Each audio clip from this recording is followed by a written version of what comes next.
폭염의 기운이 계속되던 어느 날 도심의 한 녹음실.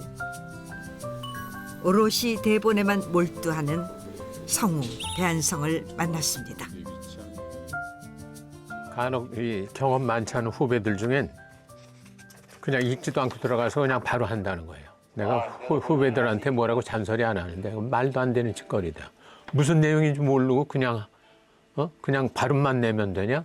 그냥 소리만 전달하는 게 아니지 않냐? 그러고 야단. 그럴 땐 내가 그냥 꼰대 선배를 합니다. 그럴 땐.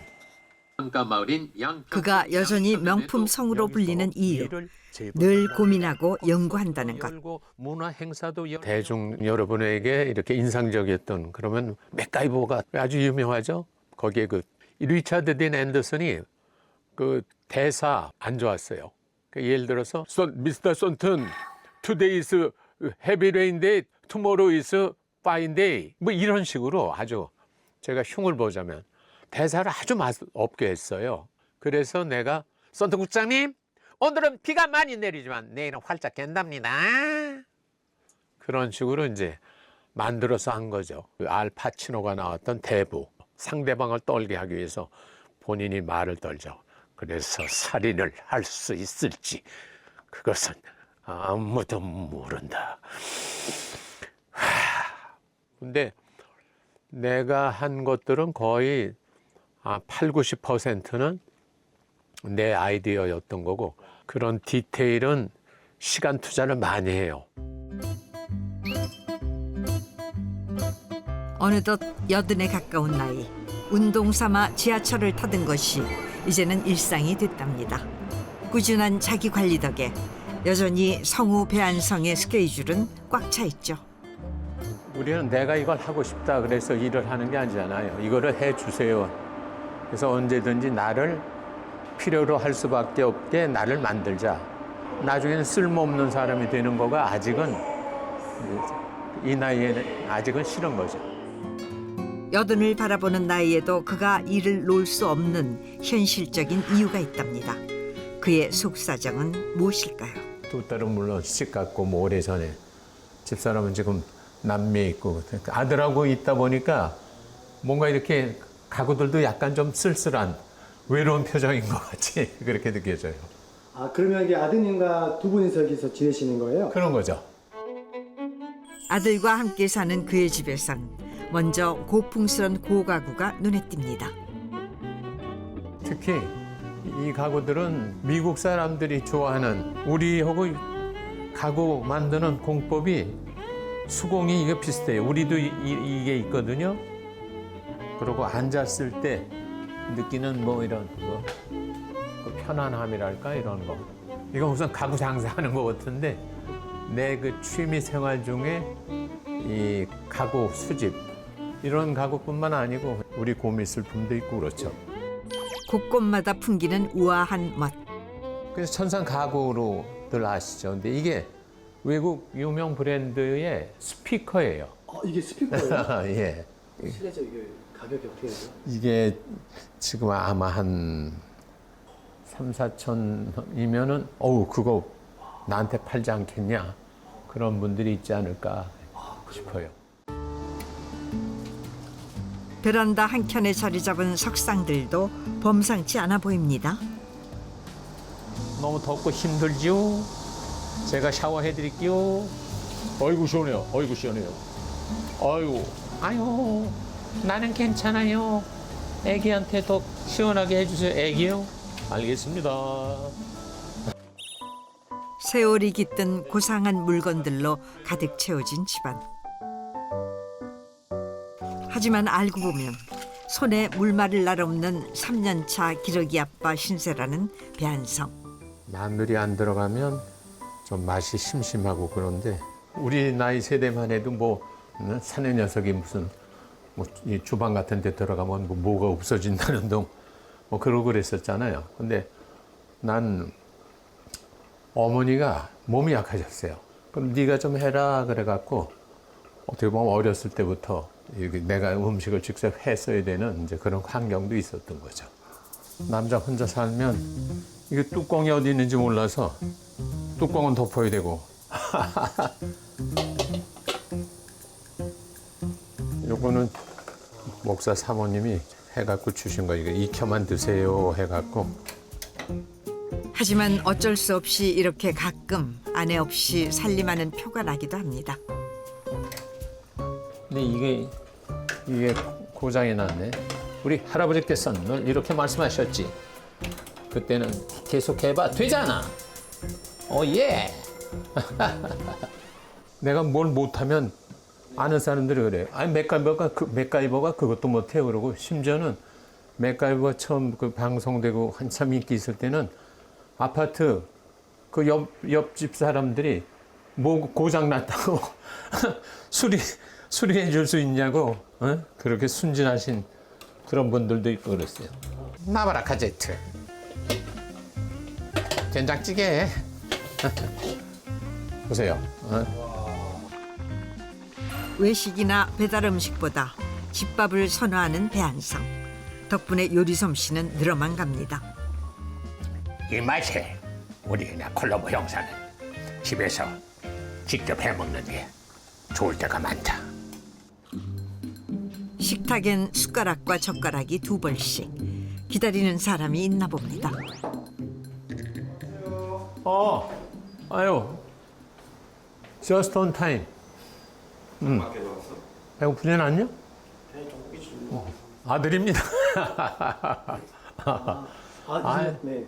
아들 이 체격의 이 인물이었으면 성우를 안 하고 영화 배우라 했었을 텐데. 아드님이 되게 어려 보이시는데. 그렇게 어리진 않고요. 올해 32살입니다. 아, 32이에요? 네네. 근데 뭐 이 장가 갈 생각도 안 하고 그러고 있고. 응? 아니 집밥을 네가 먹어야 튼튼하다니까. 점점 간이 좀 세지는 경향이 있는데 아빠. 애비가 78이야. 2년 있으면 80이야. 80은 70대 때 건강과 80대 때 건강이 너무 차이가 난다는 거예요. 새겨 듣겠습니다. 그리고 그 샵 어떻게 그 선배분하고 아직도 미팅이 들려 있는 거예요? 어제도 뭐 만나서 좀 이야기 나누는데 뭐랄까 좀 나도 고집 같은 것도 깨고 있고 고민 많이 하고 있어요. 여러 이야기 듣고 있고. 한 달 전까지 앤틱 가구점을 경영했던 아들. 하지만 불황으로 접어야 했죠. 그런 민수가 염려되는 배한성. 뭐난 독촉하거나 속도를 빨리 내라는 게 아니야. 제 갈 길로 가고 있느냐는 걸 궁금해하는 거지. 뭐로 가도 서울로 가면 된다고. 잘 할 거예요. 너무 걱정 마셔요. 그리고 뭐 2년 동안 경제적인 게 안 그래서 그렇지 너한테 어떻게 그 경험이 된 거 같냐고. 됐죠. 그다음에 어쨌든 뭐 코로나라는 그런 특수성도 전무후무한 일들이었고 그런 여파도 있고. 네가 하는 일에 속도를 내고 열정적으로 몰입하고 그래야 되는데 아직도 뭐 아빠가 다 해주겠지 뭐. 에이, 그럴 나이는 지났지. 그럴 나이는 지났냐? 그럴 나이는 뭐 걱정은 당연히 하는데 내색을 잘 못할 뿐이죠. 어떻게 그 뭐 나라고 무슨 천하태평하겠어. 그게 네가 돈을 벌어가지고 그렇게 한다 그러면 또 몰라. 결국은 내 돈에서 다 장님 뭐 지닥 잡아먹는다 그러는 것처럼 그것도 그러니까 이게 늦둥이를 함부로 낳을 게 아닌 거야. 아버지는 늦둥이 아들의 앞날 때문에 걱정이 큽니다. 그게가 45인가 그렇죠. 아들 녀석이 태어났으니까 딸 둘로 그래 나한테 주어진 신께서 주어주신 게 딸 둘 잘 키우라고 그런 거다라고 생각했지. 결혼 후 2딸을 낳고 행복했던 시절. 어느 날 갑자기 불행이 소리 없이 찾아왔습니다. 그러니까 올 시간이 지났는데 그때는 뭐 휴대폰이 없고 그럴 때니까 그 안 와서 뭐 불안해했죠. 근데 뜻대로 올려서 받았더니 고속도로 순찰대입니다 하는데 뭔가 무슨 사고가 났나 보구나. 그래서 뭐 다시 뭐 정말 기억하고 싶지 않을 그런 아주 악몽 같은 일이. 한 치 앞도 못 보는 인생사. 하지만 아내의 죽음은 너무도 힘겨웠죠. 어쩔 수 없는 현실에 몸이 2개라도 모자랄 지경이었던 날들. 그렇게 정신없이 지내던 3년이 지나고 유럽 여행 중 지금의 아내를 만나게 됐고 결혼까지 하게 됐습니다. 애들이 먼저 만났었어요. 18살 차이가 나고 나는 그때 무슨 장가 드는 게 빨리 급하고 뭐 그러질 않았었어요. 근데 첫째는 그냥 좀 냉정했는데 둘째가 막 그냥 언니 그러면서 뭐 연락하고 그래서 뭐 사주기도 하고 뭐 어떻게 하다 보니까 결혼을 하게 됐고 나는 사실 아기를 낳을 생각이 없었었어요. 근데 주변에서 새 신부는 그리고 어리기도 하고 그런데 당연히 엄마가 돼야지. 그래서 오래 붙들으려면 배선배 아기를 낳아야 돼. 그렇게 농담을 할 정도로 결혼을 했다 그러면 당연히 본인도 엄마의 기쁨과 축복을 느끼고 싶어 하겠구나. 45 늦은 나이에 얻은 아들 민수. 늦게 얻은 만큼 행복도 2배로 커졌습니다. 그리고 다시 집안엔 사랑과 평화가 찾아왔습니다.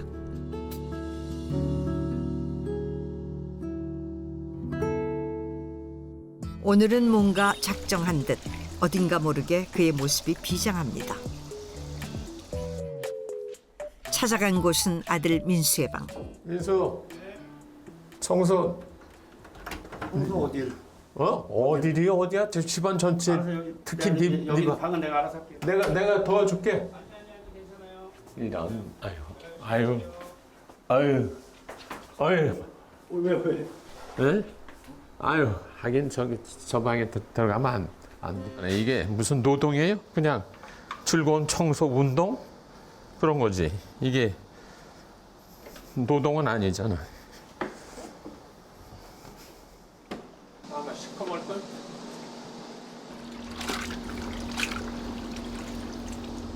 봐요, 이 깨끗했던 물인데 이렇게 뭐 이 머리카락 떠 있고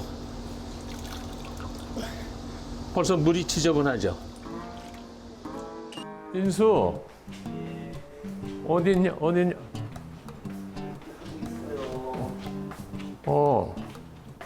여기는 이걸 다 닦아야 되는데. 아우 힘들어. 이게 차들 이런 데가 이게 다 먼지가 이거는 내가 마른 걸레로 해야 돼. 이것도 또 좋아. 그러니까 이런 건 이렇게 해야 돼. 그게 아빠 기관지에 더 안 좋으셔. 그게. 기관지까지 가냐? 아니 어떻게 목으로 그걸 하신다는 이게 거죠? 먼지를 뒤집어 쓰고 있는 거 보면 열 받는 거보다 수제 기관지가 조금 나빠지는 게 나을 것 같아. 아이고. 야, 이거 저 비효율적이야 비효율적. 설렁설렁 하지 말고 한 번 닦을 거에 이제 딱 해버려. 넌 어느 때 보면 내가 와서 다시 닦아야 돼. 요즘 로봇 청소기 세대예요. 로봇 청소기를 내가 하나 사든가 해야지. 이거 언제 걸레질하고 있어 이거. 야, 기계가 아무리 발달하지 않은 세상 없어도 사람이 열 손가락 닦고 하는 거고 그게 닿겠냐? 믿어 보셔요. 차가 자율주행을 하는 세상인데 로봇이 뭐 청소를 못 하겠어. 아우 이거 언제 하고 있어 이걸. 야야, 그거를 뒤집어서 해야 돼요. 자꾸 그래 그렇게. 뒤집고 있어요. 이거는 나는 모르겠어. 진짜로. 걸레 하나 더 가져올게. 기다려. 됐어. 다 했어. 아버님이 해도 좀 뭐라 하시나요? 아니 근데 제가 보기엔 그거예요. 청소하시는 건 너무 좋고 한데 비효율적이에요. 비효율적. 이 요즘 언제 이렇게 걸레를 이렇게 하겠습니까? 한 번 청소에 그 꽂히시는 날이 있어요. 그런 날은 진짜 빨리 나가죠. 취향은 같아도 청결 개념은 다른 2사람이네요. 일부러 잔소리를 만들어서 하겠어요? 지가 잔소리를 듣게 내가 뭔가 그런 걸 했구나.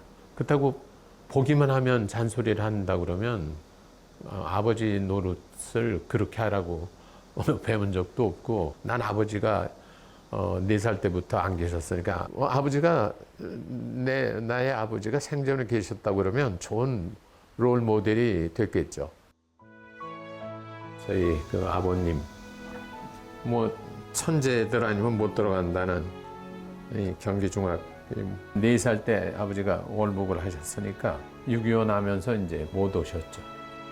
한국전쟁 직전 월북을 했던 아버지.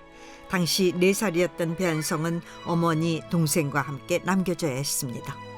서울대를 들어간 당시 엘리트인데 한경도 분이에요.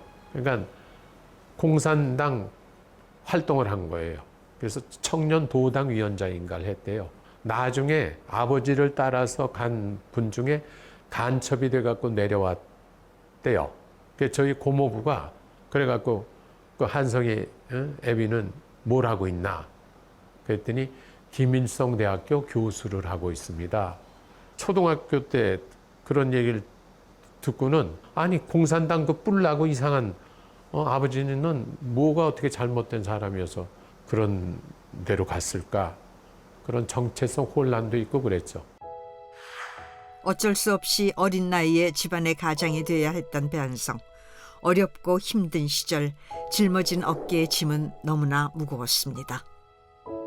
1950년대, 60년대가 아버지가 계셔도 어려운 때인데 아버지가 안 계시고 내가 뭐 신문 배달, 뭐 보조, 뭐 이런 거 연탄하고 밀가루를 사갖고 들어가지 않으면 그날은 뭐 굶어 써야 되기 때문에 매일매일이 불안했죠. 내가 일기를 꼭 썼어요. 그 일기 끝에 뭐라고 썼냐면 오늘도 불확실한 미래에 시달렸다. 아버지 없이 하루하루 살아가기도 버겁던 그 시절. 힘들고 두렵기만 했죠. 집안의 생계 때문에 어느 무엇도 사치였던 그때 유일한 꿈이 있었습니다. 애들끼리 담 몰래 넘어 들어가서 영화를 많이 보고 그랬어요. 야, 저런 세계도 있구나. 더구나 우리나라 영화만이 아니고 외국 영화를 봤기 때문에 영화의 그 배우가 이 세상에서 제일 멋있는 직업 같다. 커서 이 인물의 이 키 갖고는 배우는 하면은 그냥 무슨 조연이나 엑스트라 같은 건 뭐 할 수 있겠지만 목소리 배우는 할 수 있지 않을까? 더구나 또 내가 하고 싶었던 일을 한 거잖아요. 그러니까 신이 나서 신들린 듯이 할 수 있었던 거였죠. 이 일에서 내가 성공 안 하고 여기서 실패하면 더 이상 갈 데가 없다. 목소리 연기 하나만은 자신 있었던 배한성. 그는 성우라는 새로운 희망이 생겼습니다. 매일 아침 그가 꼭 빼놓지 않고 하는 일이 있습니다. 그에게는 무엇보다 중요한 일이죠. 바로 오랫동안 성우로서 전성기를 누리고 있는 배한성만의 비결. 하루도 빠뜨리지 않는 그만의 목소리 관리입니다. 근데 이건 또 뭐예요? 그 죽염, 소금이 그렇게 좋은 거라 그러잖아요. 네? 그리고 이제 부식, 부패, 노화도 일종의 그 내장 기관이라든지 두뇌. 그래서일까요? 그의 목소리는 언제나 젊음을 유지하는 것 같지 않나요? 물론 그의 철저한 프로의식과 마음가짐 때문이겠죠. 소금이기 때문에 그 부패된 것을 온전하게 이렇게 잡아준다. 그런 원리죠, 이제. 다음 순서는 목 주변을 마사지하는 일입니다. 이것은 운동선수들의 경기 전 빼놓지 않고 꼭 해야 하는 스트레칭처럼 매우 중요하다고 합니다. 이게 실제로 이 목 근육에 자극을 줘요. 목 주변을 부드럽게 해주니까 그냥 뭐 노래를 불러도 될 것 같아요. 깨벨라 코사나 요로나 데솔레 이러고 노래를 불러도 이러지 않고 하면 깨벨라 코사 뭐 이렇게 된다고 그럴까? 이렇게 단련된 습관이 명품 목소리를 유지하는 가장 중요한 비법 아닐까요? 사람들로 가득 찬 인사동으로 나선 배한성. 인사동은 평소 그가 즐겨 찾는 장소이기도 합니다. 오늘은 어떤 일 때문일까요? 아이고 오랜만에 뵙습니다. 잘 지내십니까? 익숙한 걸음으로 가게 안으로 들어가는데요. 제가 고미술품 수집한 거는 뭐 좀 아시잖아요. 근데 제가 아들내미가 무슨 비즈니스를 했어요. 그래서 거기에 돈이 필요해갖고 제가 그 아끼던 고미술품을 제가 위탁 판매를 했어요. 제가 놀랐어요. 왜냐면 야, 이 좋은 걸 선생님 이거 파는 거 정말 맞냐. 그래서 제가 이렇게 아들내미 뭐 하다 보니까 어떻게 이게 돈이 필요해서 내가 그렇게 아끼고 그랬더니 나한테 고마운 역할을 하는 거로구나. 옆에 있는 반다지가 아니라 남한산성 반다지, 경기도. 그냥 국제인의 거리가 된 것 같은데. 외국 사람들이 제일 중심적인 그런 토기들인데 네. 문양을 넣었잖아요. 예. 토기에 대해서. 이 토기들이 네, 막내 녀석 이런 데 관심 많고 그러니까 이제 좀 찾아뵈려고 한번 모셔놓으십시오. 네, 고맙습니다. 예. 그가 요즘 자주 인사동을 찾는 이유 바로 아들 민수 때문입니다. 구경 왔습니다. 진짜 오래간만에 봬요. 그러게. 네. 이제는 네. 제가 늙어가지고 이게 수입도 그렇고 그러니까 아유 이제 내다 팔을까. 가져오십시오. 저희는 그러게. 또 팔아드릴 수도 있습니다. 고가구 수집이 취미였던 아버지 그리고 생업으로 삼은 아들. 아이고야. 이런 색깔이 왜냐하면 우리 빛이 빛나는 이 색깔도 정말 우리 빛이 나는 청자 색깔에 연대는 12세기 저는 후반. 그러면 몇백 년이에요 도대체? 야, 단아, 단단. 그 세 가지 표현이 이런 명품을 보면 생각이 나요. 정말 단순하잖아요. 무늬도 그렇고 가격만 자꾸 여쭤보는 건 별날 텐데. 가격은 좀 생각보다는 2,500만 원 정도. 1,500만 원 정도. 그런 거예요. 있습니다. 네. 제가 인사동에서 고미술에 관심 있어 배운 거 이런 걸 보면 귀한 걸 보면 아주 정성스럽게 그래서 이렇게 손을 이렇게 받쳐라. 그게 맞는. 네. 그리고 이렇게 하는 것도 아주 몰상식. 이 굉장히 전문가인 선생님이 이렇게 하셔도 제가 가슴이 지금 순간적으로 다 고맙습니다. 이렇게 하면 여자 치마를 훌러덩 이러는 그런 아주 상스러운 짓거리나 마찬가지라고 하는데 지금도 그 제대로 제가 배운 건가요? 네, 제대로 배우신 거죠. 인사동은 그에게 미적인 호기심을 채워줍니다. 그 가치를 잘 알기 때문이죠. 이곳 다닌 지가 3, 40년 그렇게 되는 곳이거든요. 우리 고미술품에 대해서 배울 게 너무 많아요. 내가 알고 있는 거는 그냥 멋있다, 좋다, 근사해 보인다 이런 건데 그게 왜 좋은지 이거는 왜 조금 떨어지는 건지 그런 거에 대한 공부하는 것도 의미가 있었고.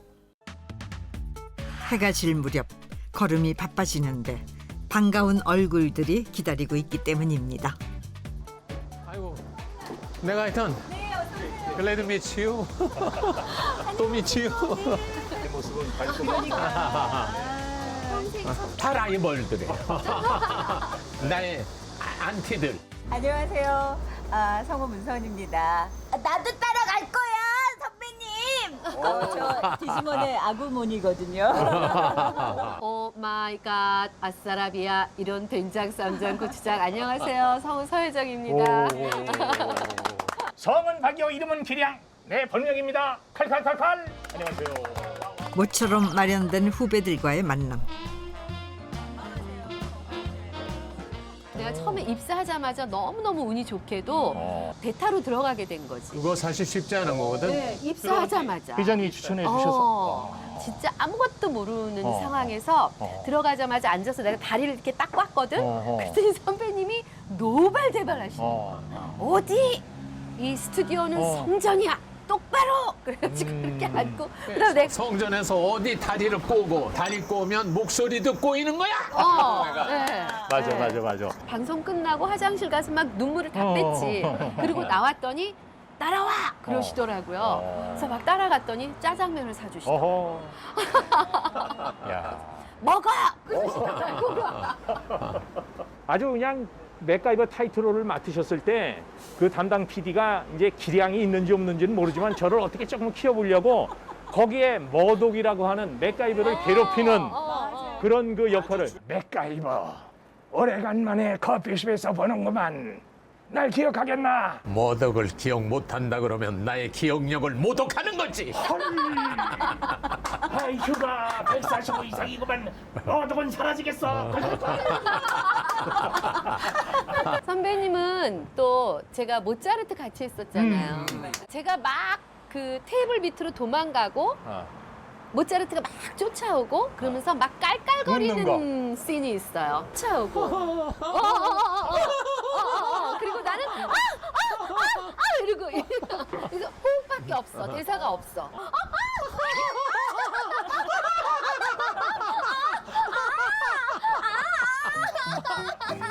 귀신 나오겠다. 귀신 나오겠어. 아이고 고맙습니다. 후배들에게 대선배 배한성은 배울 점이 많은 선배이기도 합니다. 선배님 대본이 걸레였었어. 항상 그러시더라고. 그래 항상 그러시더라고. 완전 이게 선배님이 써놓은 글자인지 인쇄된 그 대사인지 구분이 안 될 정도로 저는 감독이 뭐 10분이면 이렇게 체크하고 하는데 1시간씩 걸리세요. 녹음 전에 작가보다 PD보다 더 많이 공부를 하고 그게 완전히 숙지되어야 녹음을 하세요. 어떤 기자분이 그 얘기를 하더라고요. 배한성 선배 대본은 더럽다는 말인데 그게 무슨 뜻입니까? 그래서 내가 대본에다가 코를 풀겠냐, 침을 뱉겠냐, 뭔가 이렇게 중요한 거, 뭔가를 많이 써야 된다. 그다음에 회장님 난 또 못 잊는 게 저희 아버님이 소청하셨을 때 내일이 발인인데 오늘 밤에 비가 억수로 쏟아지는 밤이었어. 근데 12시가 넘으면 누가 오겠어? 비가 그렇게 오는데 아무도 이제 안 와서 좀 쉴까 하는데 그 비를 맞고 아야 기당이 어디 있나 기당이. 그 밤에 오신 거야. 네. 그랬던가? 네, 저는 기억하죠. 아니 근데 선배님은 기량뿐만이 아니라 다 그래, 그지? 그러니까 이런 경조사에 경조사에 정말 그냥 빠지지 않고 가시죠. 때와 장소를 안 가리시니까.